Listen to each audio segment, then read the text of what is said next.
An old black man walked slowly along a quiet street carrying a small bag in one hand. His clothes were plain, his shoes worn, and his posture slightly hunched. He exuded a calm dignity, but to the group of boys standing nearby, he seemed like an easy target. The boys whispered among themselves, smirking and pointing. "Look at that guy!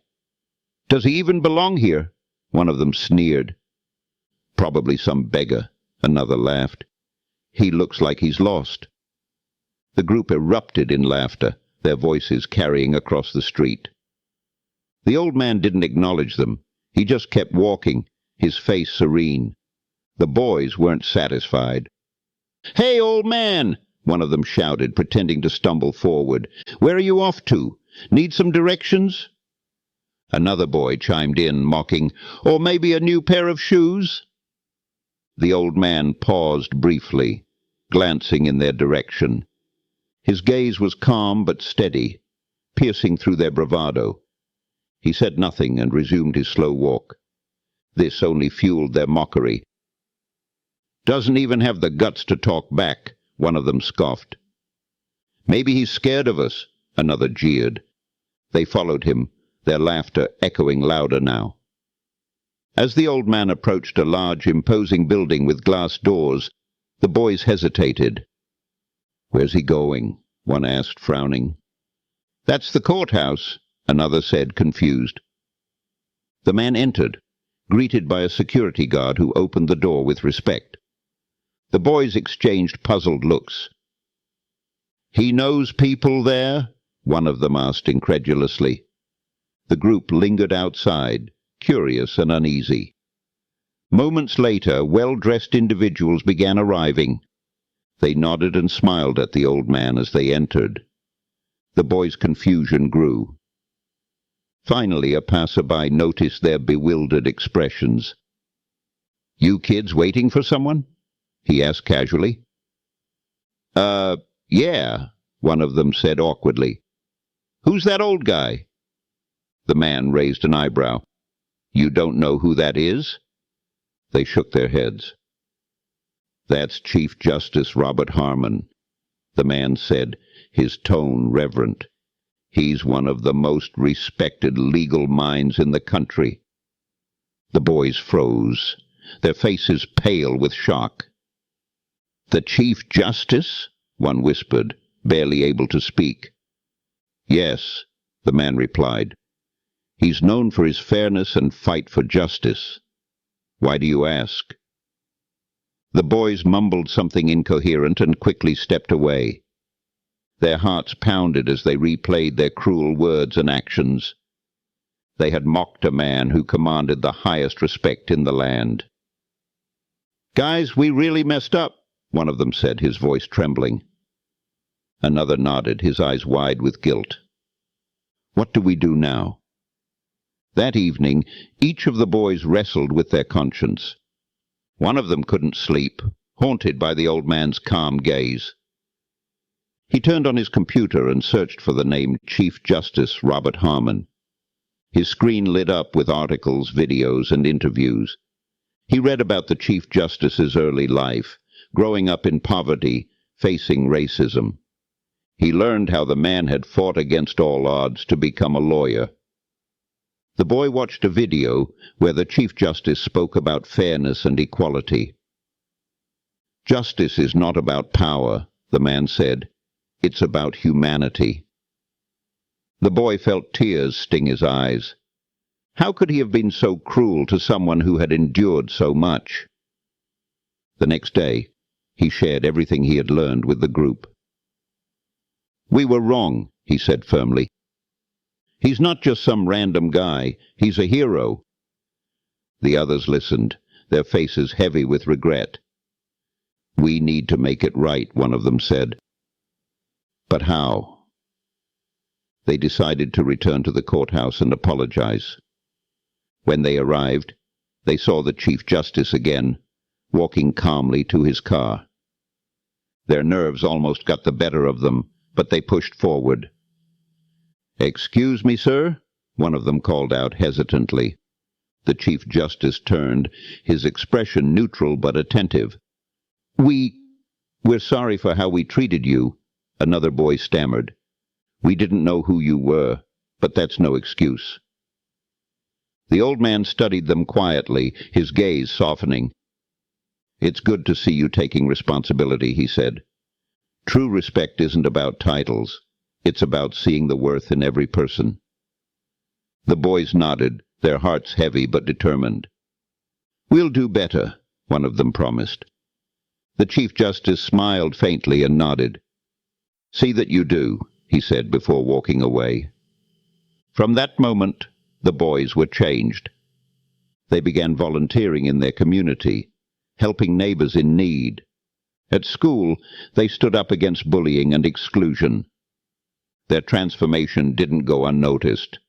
Teachers praised their efforts, and peers started to follow their example.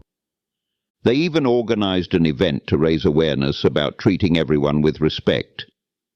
Their actions inspired others, creating a ripple effect of kindness. Months later, the boys were invited to a special event honoring young leaders. To their amazement, the Chief Justice was the keynote speaker. As he spoke, his words resonated deeply with them. Change begins when we recognize our mistakes and strive to be better, he said.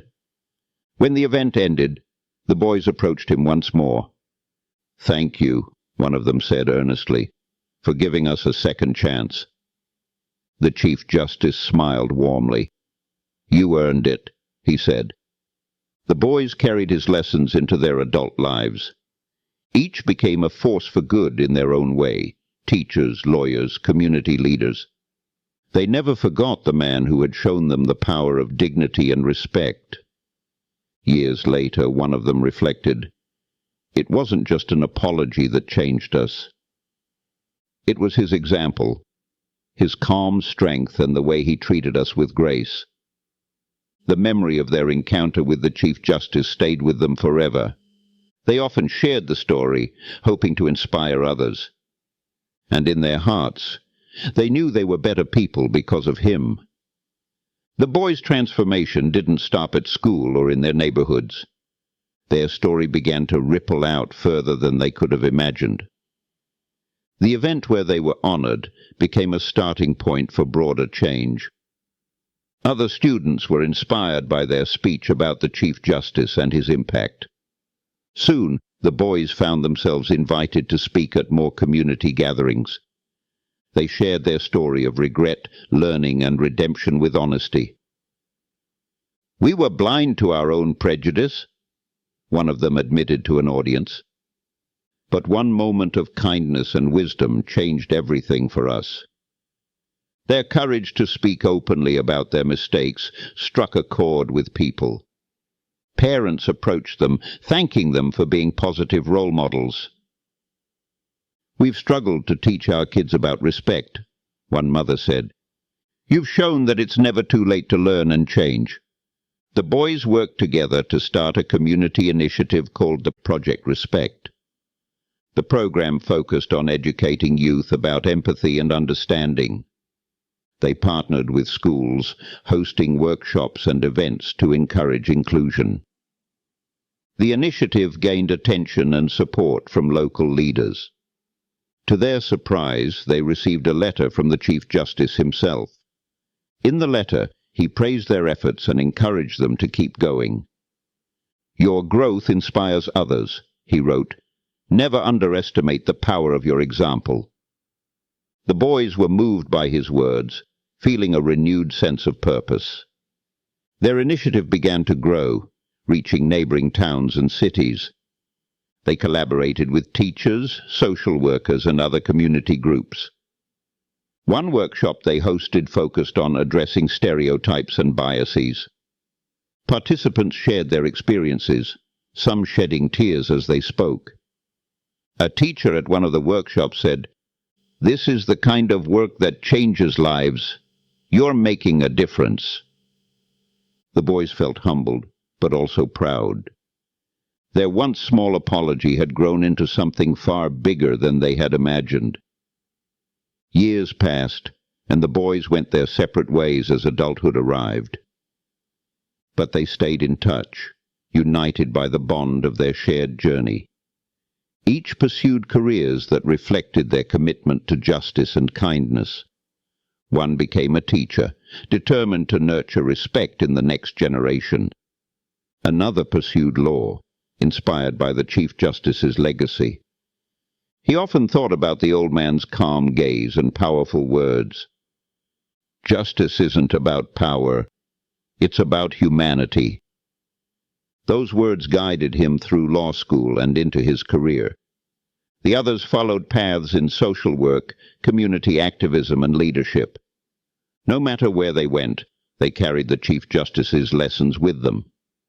Every decision they made was shaped by the memory of that fateful day. One day, many years later, the group reunited. They met in the same city where their journey had begun. As they walked through the streets, memories of their past actions resurfaced. "I can't believe how far we've come," one of them said, smiling. They decided to visit the courthouse where it had all started. Standing outside, they felt a mix of nostalgia and gratitude. "This place changed our lives," one of them said quietly. "It's where we learned who we really wanted to be." To their surprise, they learned that the Chief Justice was still active in his role. Hearing this, they decided to request a meeting with him. They were nervous, unsure if he would remember them after all these years, but they knew they had to try.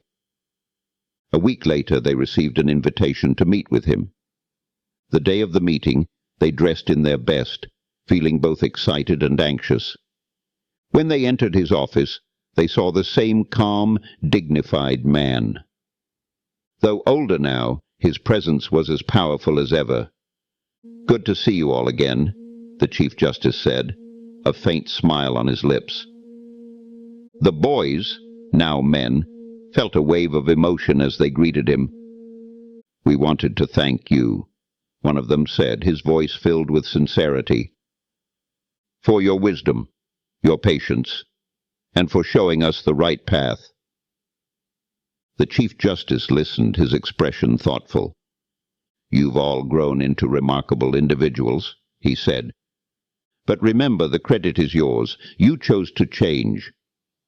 His words filled them with pride, but also humility.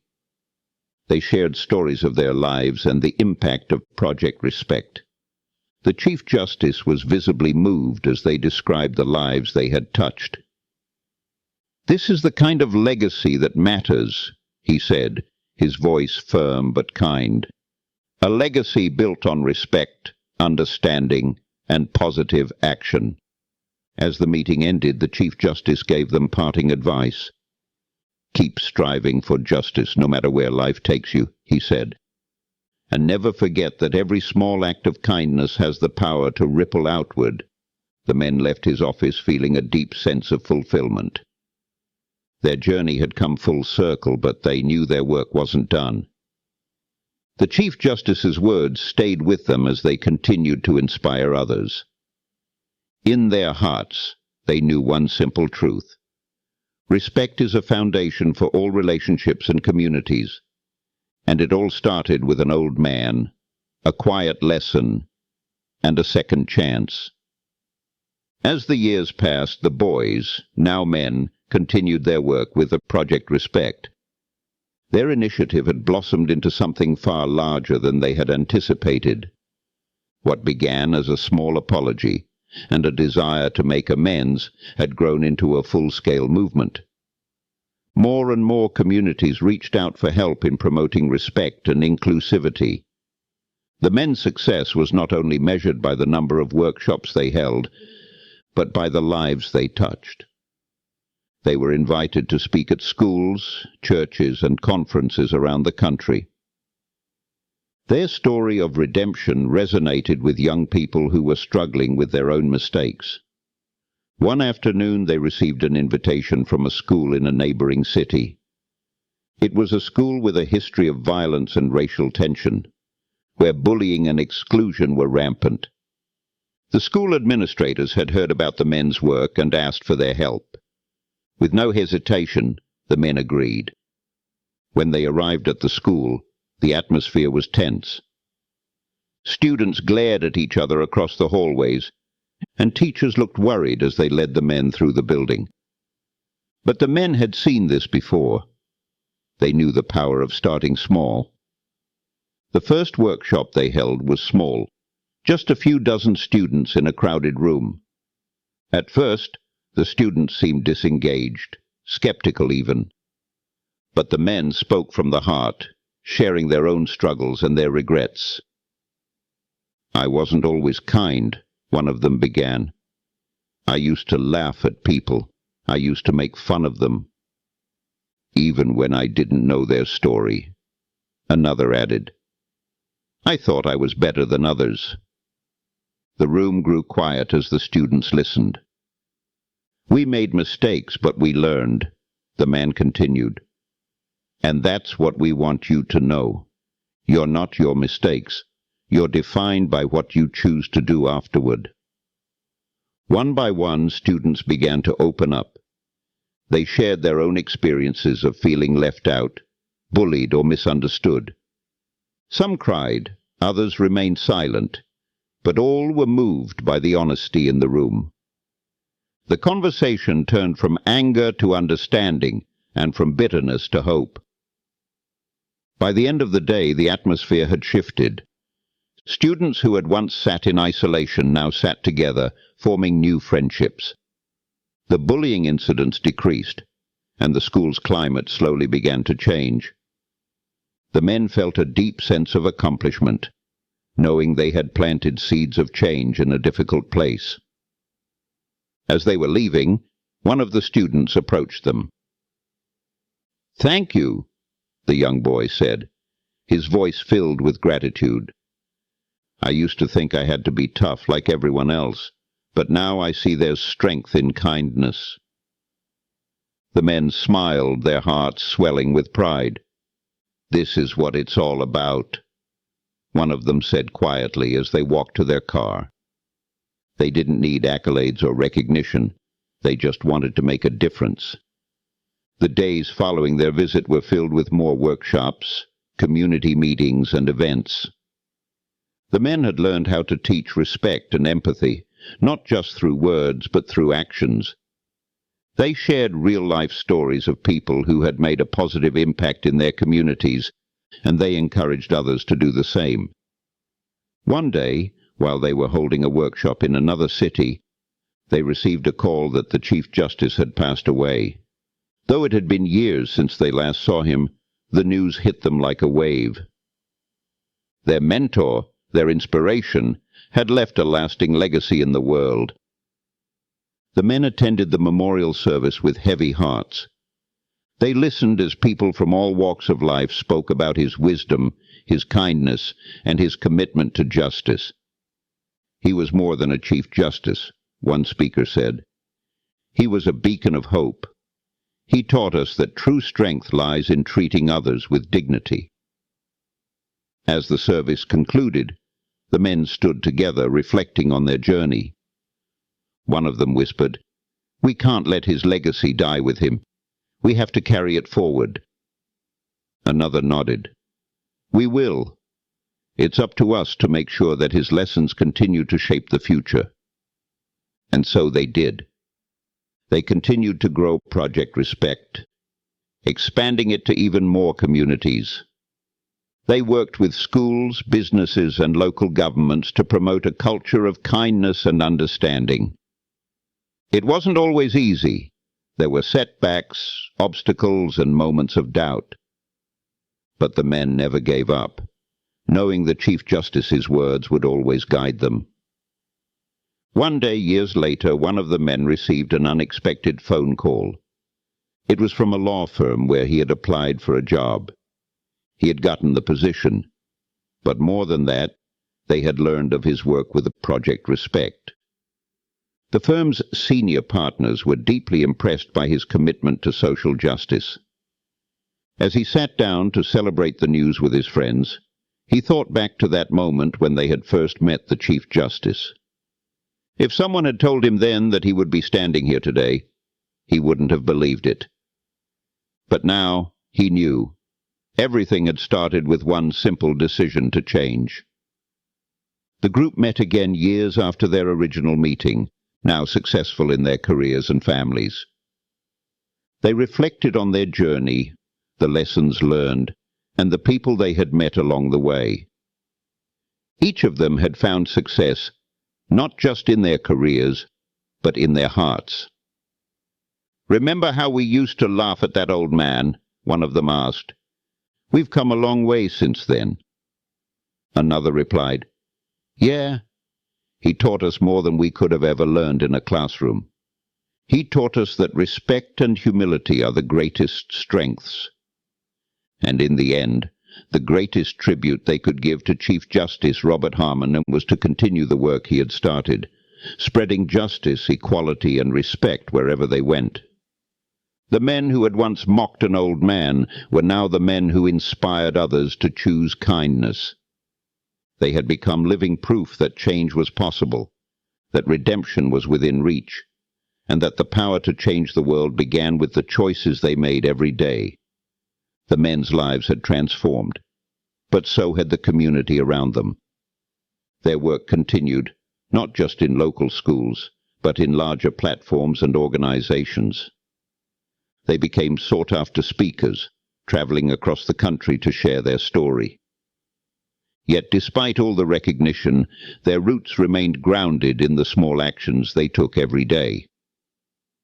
One day, while attending a national conference on social justice, they were invited to speak on a panel about youth empowerment. It was an event attended by leaders, activists, and educators, all committed to improving their communities. As they sat on the stage, they looked out into the crowd, remembering their younger selves. "How did we get here?" one of them whispered almost to himself. "It started with a choice," another man replied quietly. "We chose to listen, to learn, and to do better." The audience listened intently as they shared their story, how they had been blinded by prejudice, and how the Chief Justice's lesson had helped them change the course of their lives. After the panel, they were approached by a young woman in the audience. Her eyes were bright with passion.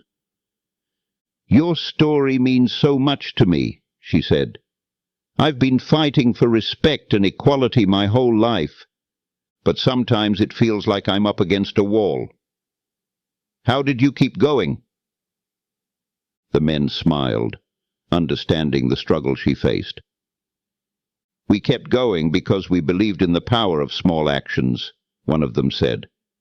"Change doesn't always happen overnight, but every time you choose kindness, you're breaking down that wall." The young woman nodded, her resolve strengthened by their words. She had heard stories of success before, but this one resonated with her in a way that none had. Her journey would be long, but now she had a clearer sense of how to keep pushing forward. The men didn't just inspire the next generation of activists, they also found new allies in unlikely places. One day they received a letter from the mayor of a neighboring city. The letter praised their work and invited them to a meeting to discuss how they could collaborate on improving community relations. "We've seen the impact you've had," the mayor wrote. "I believe you're the key to bridging the divide between different groups in our city. Let's work together to create lasting change."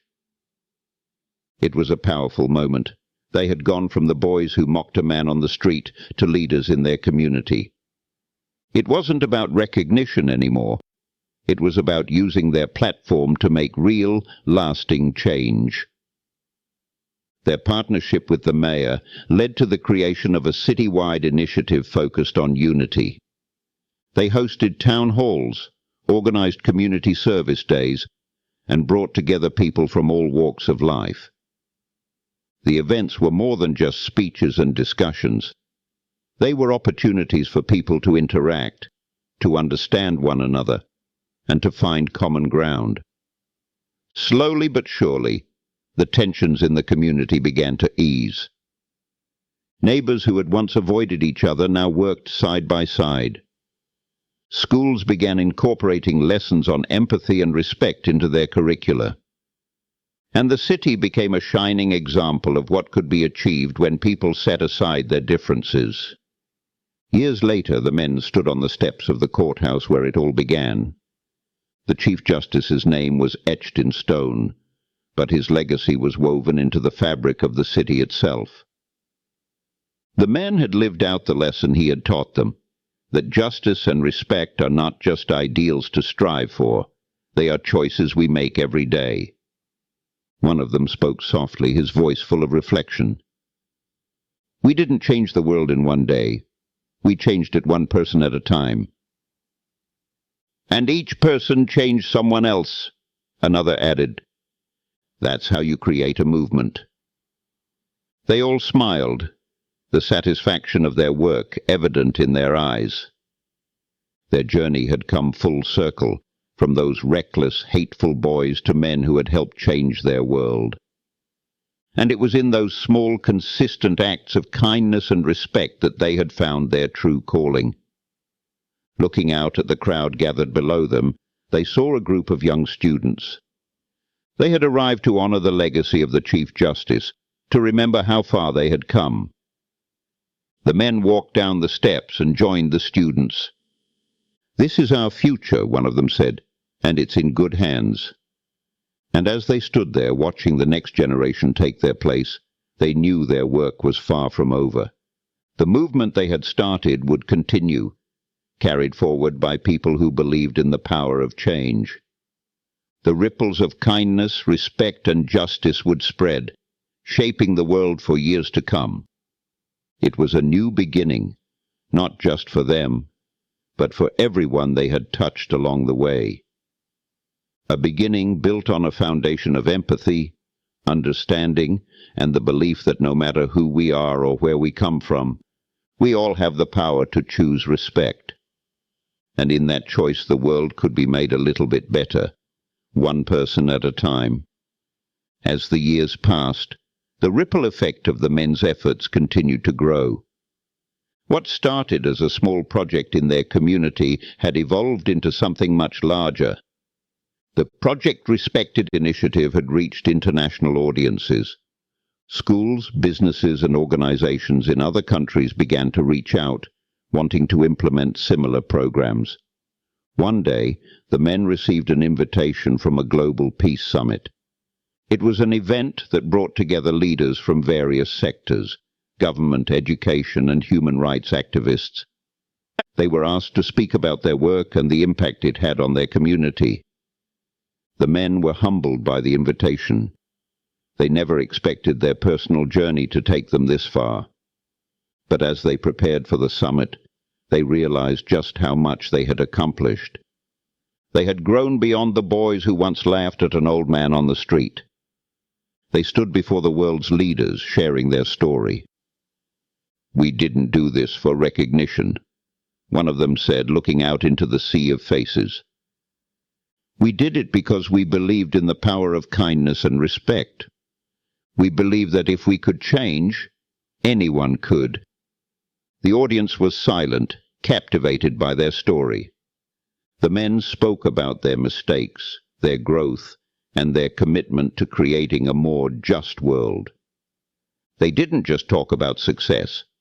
They spoke about the struggle, the doubts, the obstacles, the times when they wanted to give up.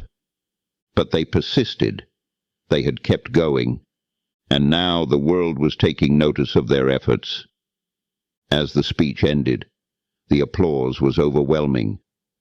The men had touched something deep within the hearts of those listening.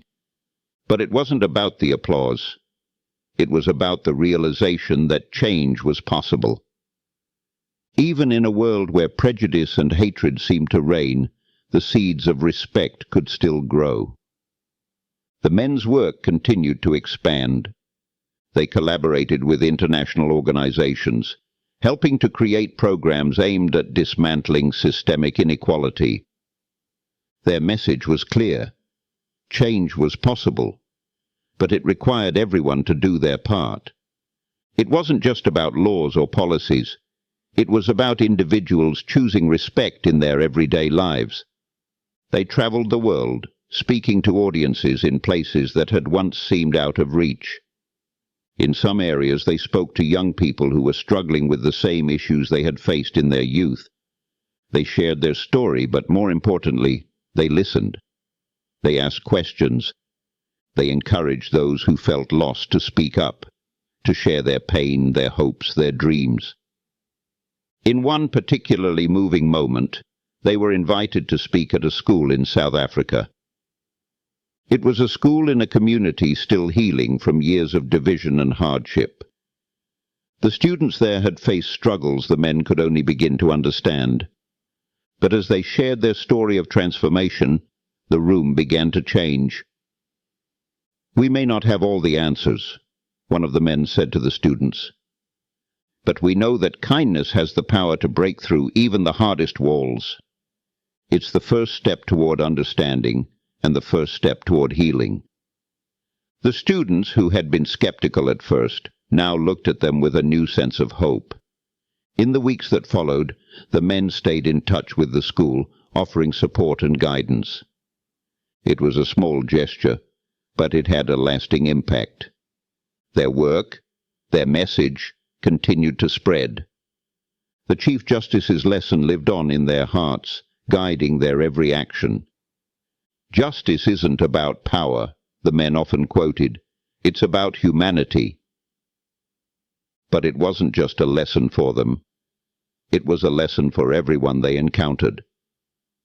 And as they traveled, the men saw the world begin to change bit by bit. They had created something bigger than themselves, something that would continue to grow long after they were gone. Their story had touched lives, ignited movements, and inspired countless others to live with integrity and respect. But perhaps the most powerful testament to their work was when they saw the next generation of leaders rise up. At a community event in their hometown, they saw young people who had been inspired by their message.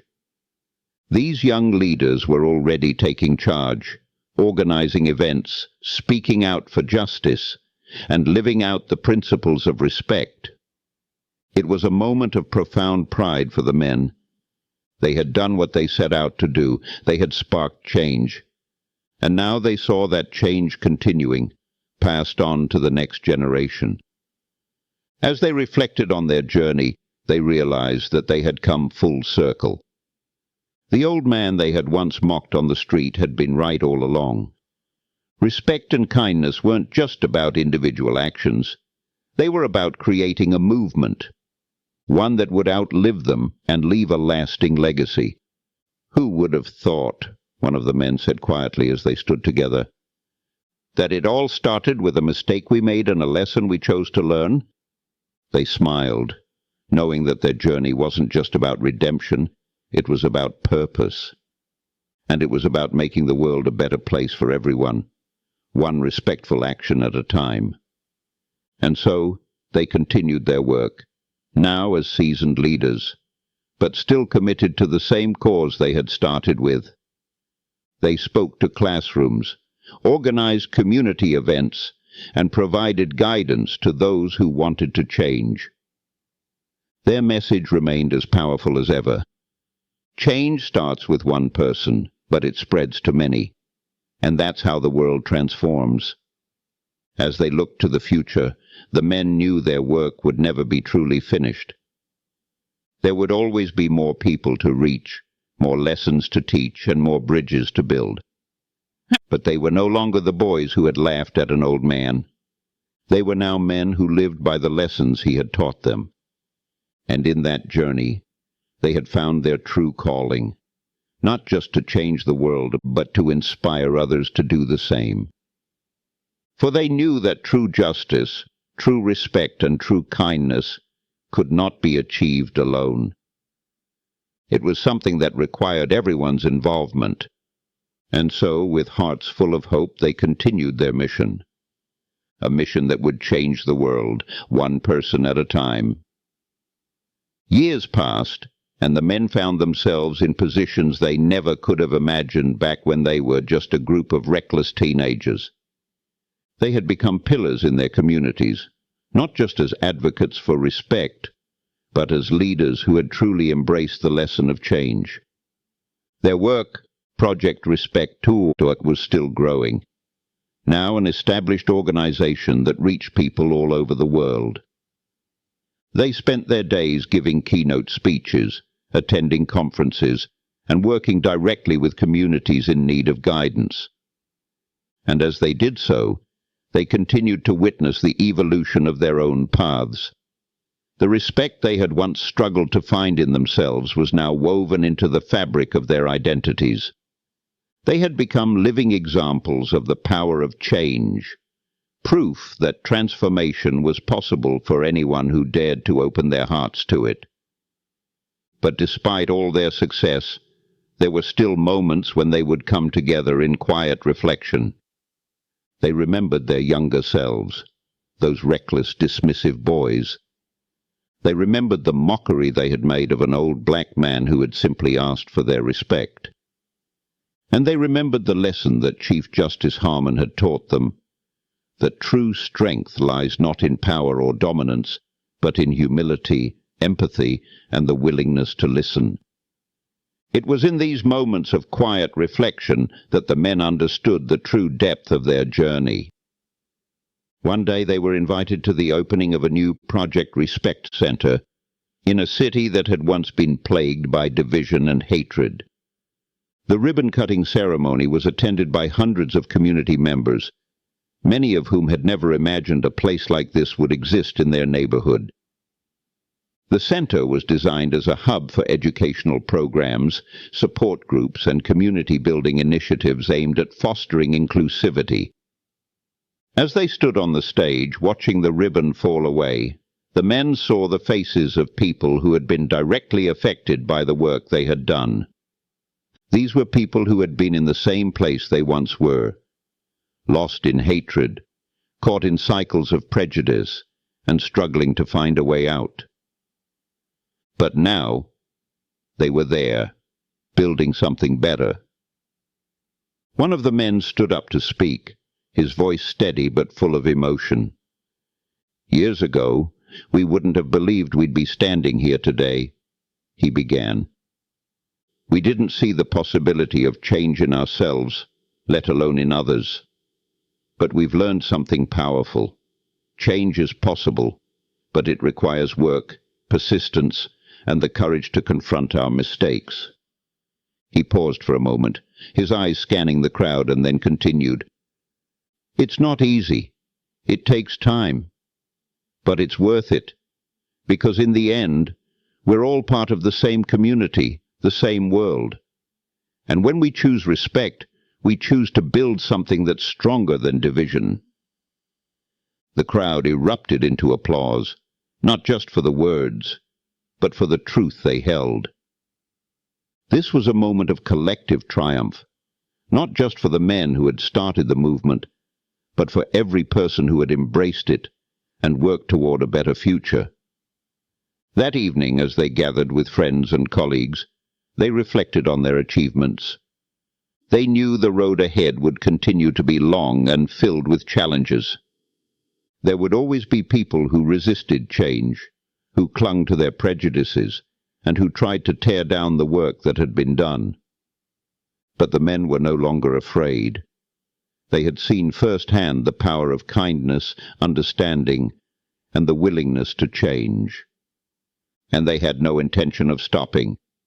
They had come too far, learned too much, and had been changed by their own journey. The fight for respect and justice wasn't over, but they were ready for whatever came next. They knew that in the end, the most powerful force in the world wasn't power or force. It was the ability to build bridges, to choose empathy, and to heal wounds. It was the quiet strength that came from standing up for what was right, even when it was difficult. And in that quiet strength, the men saw the future, one where people of all backgrounds, races and identities came together in mutual respect. A world where kindness and understanding weren't the exception, but the norm. A world where everyone, no matter their past or their mistakes, could choose a better path and make a difference. The men walked into that future side by side, knowing that their work was far from finished. But with each step they were leaving behind a legacy of change, a legacy of respect. And with each person they helped, they knew that the world was becoming a little bit better, a little bit kinder. As the sun set on their journey, they found peace in knowing that their story wasn't just theirs to tell. It was the story of everyone who had ever chosen to grow, to change, and to choose respect over hate. It was the story of humanity, of the power we all have to make the world a better place. And as they stood together, looking at the horizon, they knew one thing for certain. The future was full of possibilities, and the greatest journey was still ahead. The men stood at the center of the room, surrounded by people who had once been just as lost and confused as they were. They had come full circle, from the boys who mocked the old man to the leaders who now stood in front of these same communities teaching the next generation. The Project Respect Center had become a place of hope, a place where young people could come together and learn the importance of empathy and understanding. And it wasn't just the young who were impacted. The older generation, the ones who had lived through the struggles of division and hate, were now beginning to see the possibilities of change. One evening, a group of older men came to the center. They had heard about the work the men had done, and they wanted to know more. They were skeptical at first. They had lived through the pain of prejudice, the scars of injustice, and the bitterness of their own past mistakes. "I'm not sure this kind of thing works for people like me," one of the men said quietly, looking at the group of younger men who had started the project. One of the founders of the Project Respect had looked at him and said, "It works because we choose it. We chose respect over ignorance. It's not about being perfect. It's about trying. It's about opening your heart to the possibility that we can all change." The older man looked away, considering the words. He had spent so much of his life hardened by the world's unfairness, but now in this place, surrounded by people who had seen their own mistakes and worked to improve, he felt a flicker of hope. "I guess. I never really thought about it like that," the man admitted. "I always thought you just had to keep going, stay strong, and never show weakness." "That's the thing," another of the men responded. "Choosing respect and kindness isn't a sign of weakness. It's the greatest strength. It takes more courage to admit your mistakes than to deny them." The group of older men sat in silence for a while, reflecting on what had been said. Eventually one of them nodded and smiled. "I want to learn," he said. "I want to try." That night marked a turning point for those men. They didn't leave with all the answers, but they left with a sense of possibility. They knew they didn't have to carry their past with them forever. They could choose a better path, one that would bring them peace, understanding, and respect for others. The Project Respect Center wasn't just about young people anymore. It had become a space for all ages, for anyone who wanted to change, no matter their background or their past mistakes. Over the next few years, the center grew even more, expanding its outreach to nearby cities. They formed partnerships with other organizations, schools and businesses, creating a nationwide network dedicated to combating hate and building stronger communities. It wasn't easy. There were still those who resisted the change, those who believed that hate was easier than love. But the men knew that change couldn't be forced. It had to come from within. They understood that their work wasn't about changing minds overnight, but about planting seeds of respect that would eventually grow. They continued to speak at events, share their stories, and work tirelessly to spread the message. But now, they didn't just rely on their own voices. They brought others into the conversation, people from all walks of life who had experienced prejudice, but had chosen to break the cycle and stand up for what was right. One evening at a national conference, they stood on stage together with a young woman who had once been a victim of racial discrimination, but had become a passionate advocate for racial equality. "I didn't know what to do with the anger I had inside me," the woman said to the audience. "But when I learned to listen and when I found people who believed in respect and change, I found my voice." The men stood behind her, nodding in agreement. They knew that their efforts had been a part of her journey, just as her story was now a part of theirs. "I used to be one of those guys," one of the men admitted, turning to the audience. "The ones who laughed and judged without thinking. But I learned that the only way to move forward is to acknowledge the past, forgive, and work toward something better." And that was the message they carried with them to every city, every conference, every school. Respect isn't a destination, it's a journey. Years later, as the men reflected on the progress they had made, they were reminded of the old Chief Justice's words, "Respect is a choice we all have to make every day." They had taken that choice. And now, standing in front of a generation that had embraced that same choice, they knew that their work would never be truly finished. They would continue to fight for a world built on respect, understanding, and kindness. But perhaps the most profound impact was on the men themselves. They were no longer the same boys who once mocked someone they didn't understand. They had grown, not just in their actions, but in their hearts. They had learned the hardest lesson of all. To be truly strong, you must first choose to be vulnerable, to admit your mistakes, to grow from them, and to embrace the possibility of change. As they stood together at the closing ceremony of Project Respect's 10th anniversary, they knew that their work would never stop. It would continue through every person they had inspired, through every small act of kindness and understanding. They had started as boys who didn't know any better, but now they were men who knew the power of respect. And as they looked out over the crowd, they saw the faces of a new generation, young people who had embraced the message of change and were ready to lead the way. The future was in good hands, and the legacy of Project Respect would live on, one person at a time. As the final chapter of their journey unfolded, the men stood together, not as the reckless boys they once were, but as individuals transformed by their own mistakes and the lessons they had learned. Project Respect had far exceeded their wildest dreams, and yet they knew that it was not the accolades or the recognition that mattered most. It was the change they had seen in themselves and in others.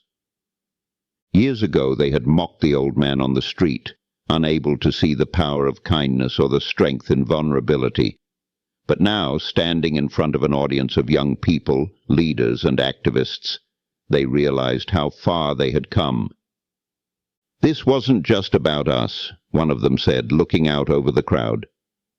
"It was about every single person who believed that change was possible. It was about all of us coming together, learning, growing, and choosing respect." The crowd nodded, and for the first time in a long time, the men saw the faces of the future staring back at them. They saw the same hope and determination they had once carried in their hearts when they had first made the choice to change. The work was far from over. But as the men stood together, reflecting on how far they had come, they couldn't help but smile. The path they had walked was long, but every step had been worth it. They had started as boys who thought they knew everything. They had ended as men who had learned that respect, kindness, and understanding were the true measures of strength. And now they could see the impact of their journey, not just in their own lives, but in the lives of countless others.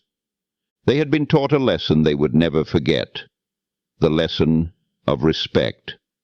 And now it was time to pass that lesson on to the next generation. With hearts full of hope and determination, they knew that their journey would continue. The mission wasn't just theirs anymore. It belonged to everyone who believed in the power of change. And as they walked off the stage, hand in hand, they knew that the real work was just beginning. For in every step they had taken, in every life they had touched, they had started a movement that would live on long after they were gone, a movement that had the power to change the world, one respectful action at a time. Just like the old man had said all those years ago, respect is the greatest gift you can give, and it's never too late to start. And as the men stepped into the future, they knew with certainty that this was only the beginning.